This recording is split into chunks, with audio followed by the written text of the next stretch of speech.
I arrived late. There was no slipping in. The small locker room was packed. There were boys around the room leaning up against the walls and boys spread out over the floor. I made my way to a spot close to what might be considered the back and took my seat. The coach did not stop talking and none of the players spoke as I walked past. All eyes were on him. Our coach, who received high school Coach of the Year honors twice since he began his coaching career, was nervously fumbling with a piece of paper preparing to speak. He had notes that he referred to awkwardly from time to time. It was difficult for him, but he spoke clearly and kept his emotions in check. He began by recapping his own career as a soccer player. It so perfectly set the stage because it gave him a complete credibility for what would come later. He talked about playing in grade school and junior high school soccer and how he had played club ball during high school. It was the same story as many of our young athletes. It was the same story as my son. He went on to talk about how he was recruited to play in college, and at the end of that time drafted to play in the pros. Then he gave these players what appeared to be a curveball or a changeup. He talked about his life as a pro athlete, how lonely it was being on the road all the time. He spoke of injury. He recalled sitting on the bench in Louisville, Kentucky with torn stomach muscles, unable to play. He remembered how he had been thinking about his fiancée, who later became his wife. He was at the pinnacle of his career, a great soccer player. Everyone recognized him when he showed up at the field. All that he had worked so hard for had paid off, and yet it was an empty feeling, like King Solomon, the man who had all that he desired but found his possessions unsatisfying. At that moment, he began to get it. He loved the game of soccer, but he realized that it was only a game. It could provide incredible highs, but never be truly satisfying. The coach then went on to talk about his friend who contracted terminal cancer. He lost his battle, but did not lose the war. He was given an obstacle that he could not overcome, death.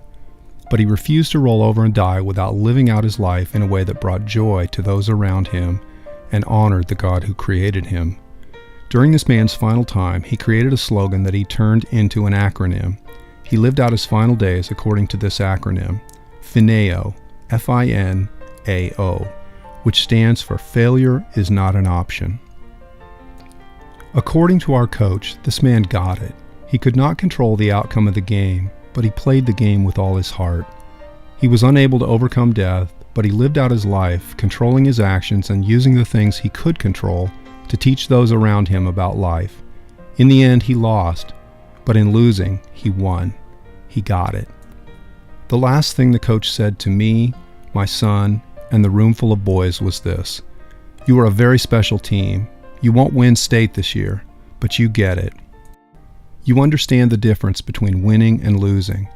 You know that in the final outcome, the winner doesn't necessarily have the highest score, but the winner is the one that plays the game in such a way as to win the race." As I sat and listened, my thoughts were drawn to Christ, who also played this game of life just like me. By the world's standards, he finished his season 0-1. And yet, how would history have played out if he had not ended his season 0-1? How could he have ever affected me so deeply, showing me his compassion, giving up everything, and humbling himself as a man?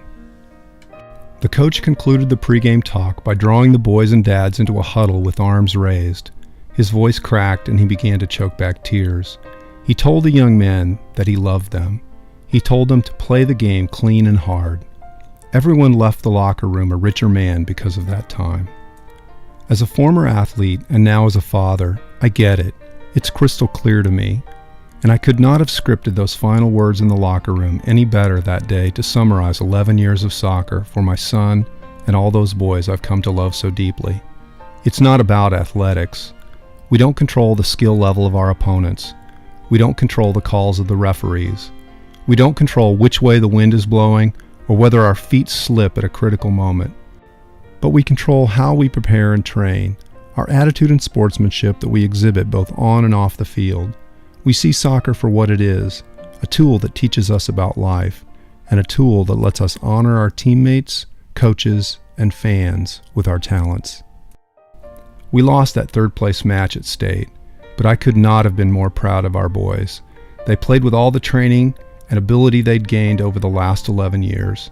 They played with sportsmanship and heart. They honored me with their actions. They honored their coach with their actions. They honored the fans, which cheered them and gave them high fives with the same level of enthusiasm as if they'd won the state championship. They honored God.